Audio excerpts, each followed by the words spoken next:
سب سے پہلے تو ارشاد فرمایا کہ یہ وہ محبوب ہیں جو نبی امی ہے۔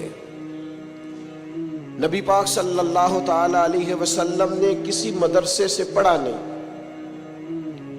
حضور علیہ السلام نے کسی دنیاوی استاد کے سامنے بیٹھ کر تعلیم حاصل نہیں کی۔ محبوب کو جو پڑھایا اور سکھایا ہے رب تعالیٰ نے ہی سکھایا ہے۔ حضور نے دنیا میں کسی سے نہیں پڑھا، حضور کا کوئی استاذ نہیں، لیکن علم و حکمت کے، فہم و فراست کے، تدبر اور دانائی کے وہ عظیم موتی میرے رسول پاک نے بیان فرمائے ہیں جو کسی اور کے حصے میں کبھی نہیں آئے، نہ آ سکتے۔ نبی پاک امی ہے، کسی دنیاوی استاد سے سرکار نے نہیں پڑھا، اور یہ بھی حضور کی نبوت پر اعلیٰ دلیل ہے کہ پڑھا کسی سے بھی نہیں، لیکن جب حضور بولتے تو حکمت کے موتی پوری دنیا کے اندر پھیل جایا کرتے اور خوشبو سمٹ جایا کرتی۔ عرب کے لوگوں کو اپنی دانائی پر بڑا فخر اور ناز تھا، وہ سمجھتے تھے کہ ہم سے دانا کوئی نہیں، لیکن جب حضور بات کرتے نا، تیرے آگے ہیں یوں دبے لچے فصحا عرب کے بڑے بڑے، کوئی جان منہ میں زبان نہیں بلکہ جسم میں جان نہیں۔ عرب کے اندر اختلاف ہو گیا تھا، جب یہ خانہ کعبہ کی تعمیر کر رہے تھے تو اختلاف ہو گیا۔ ابھی نبی پاک علیہ السلام نے اعلان نبوت نہیں فرمایا تھا، پہلے تو بڑے ذوق شوق سے مل کے بیت اللہ شریف کی نئے سرے سے انہوں نے تعمیر کی، لیکن چونکہ رقابت رکھتے تھے، آپس میں دشمنیاں رکھتے تھے، جب حجر اسود کو اپنی جگہ پہ لگانے لگے تو اختلاف ہو گیا۔ ایک قبیلہ کہنے لگا میں کروں گا، دوسرا کہنے لگا میں کروں گا۔ یہ خاندانوں میں بھی اختلاف ہو جاتا ہے، جماعتوں میں بھی اختلاف ہو جاتا ہے، لیکن جو لیڈر اور قائد ہوتا ہے اس کا کمال یہ ہوتا ہے کہ وہ اپنے کارکنوں کو جوڑ کے رکھے۔ اقبال کہتے ہیں کوئی کارواں سے ٹوٹا کوئی بدگماں حرم سے، کیونکہ میرے کارواں میں نہیں خوب دل نوازی۔ اس کا کام ہوتا ہے جوڑ کے رکھنا۔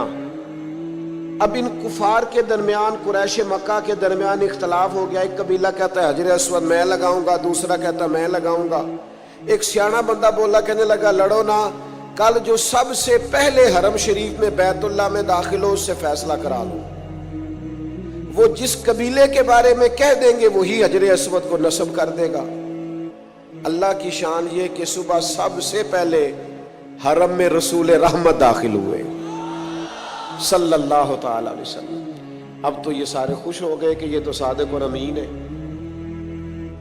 آپ زیادہ توجہ کیجئے گا، انہوں نے طے کیا ہوا تھا کہ جو بھی جس کے حق میں بھی آنے والا فیصلہ کرے گا قبول کریں گے۔ تو اگر نبی پاک علیہ السلام کسی ایک قبیلے کا نام لے دیتے تو انہوں نے تو طے کیا تھا کہ جس کا بھی نام لیں گے ہمیں قبول ہوگا، لیکن میرے محبوب امی ہیں، پر رب نے وہ فہم و فراست دیا ہے، وہ کمال دیا ہے، وہ اللہ تعالیٰ نے محبوب کو شان و عظمت عطا فرمائی، وہ بلندی عطا فرمائی ہے نبی پاک کو کہ سرور کائنات علیہ السلام کے سامنے دم خود ہو جاتی ساری کائنات۔